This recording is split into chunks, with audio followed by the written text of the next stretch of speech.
आज हम लोग देखेंगे क्लास 11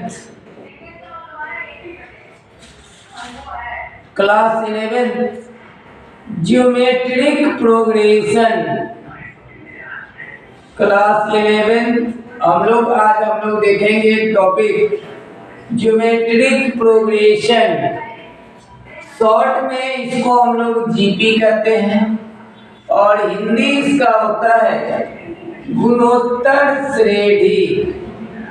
आज हम लोग एक टॉपिक देखेंगे ज्योमेट्रिक प्रोग्रेशन कि ज्योमेट्रिक प्रोग्रेशन कहते किसको है, ज्योमेट्रिक प्रोग्रेशन क्या होता है।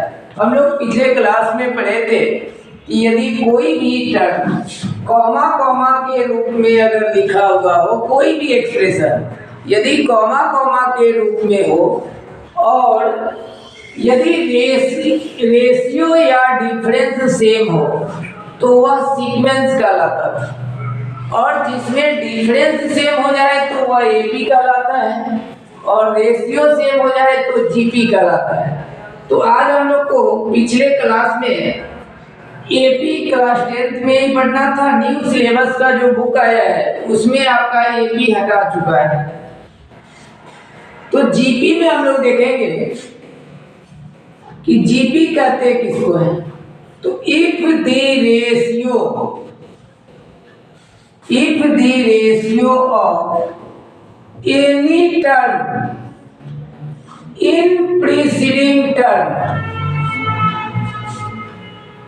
इज कांस्टेंट या सेम।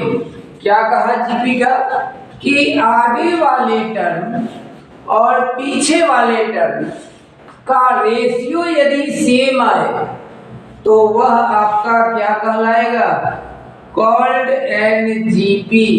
तो उसी को हम लोग जीपी कहते हैं। दिस कांस्टेंट वैल्यू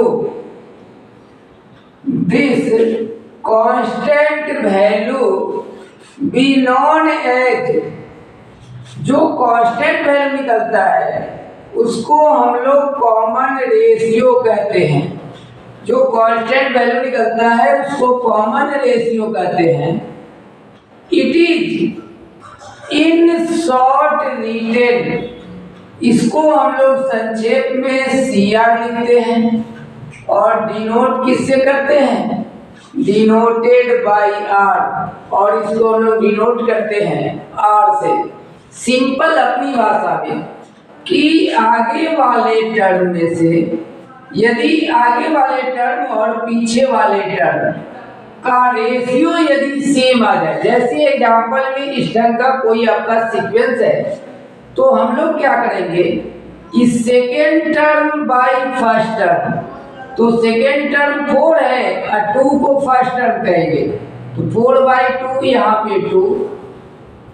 फिर हम लोग देखेंगे third term by second term, तो third term by second term भी आपका क्या आएगा, 2 आएगा।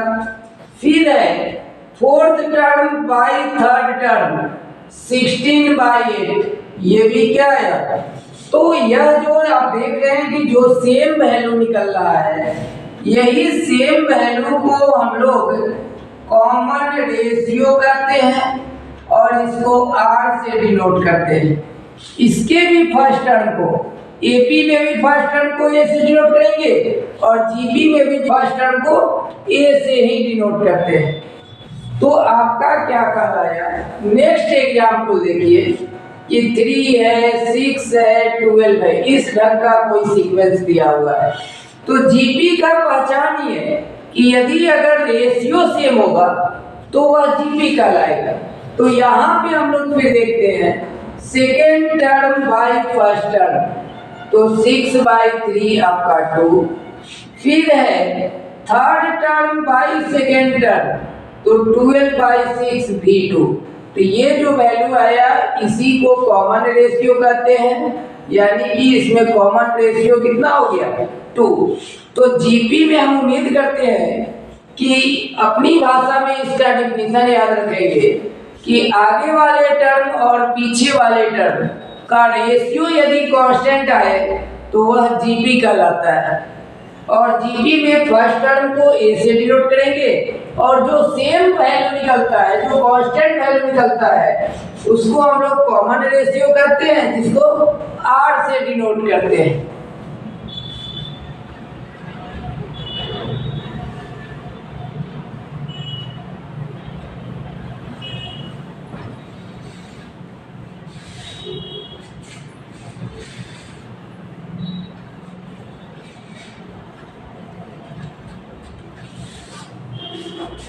अब हम लोग देखते हैं जीपी में कि आपसे कहेगा कि to find the nth term of an GP, कि जीपी का nवां टर्म बताइए। तो जीपी का nवां टर्म हम लोग कैसे निकालेंगे कि हम लोग पढ़े हैं कि ए होता है फर्स्ट टर्म, आर को हम लोग कहते हैं कॉमन रेशियो, और टीएन जो होता है इसको बोलते हैं nth टर्म। तो जीपी में एक यही फॉर्मूला होता है, a into r to the power n minus 1। इसमें हम लोग क्या करेंगे कि n के जगह 1 2 3 या कहाँ तक n तक वैल्यू पुट करते हैं। देखते हैं, यदि 1 पुट करते हैं तो a into r to the power 0, और किसी पर यदि पावर 0 हो तो वैल्यू 1 होता है।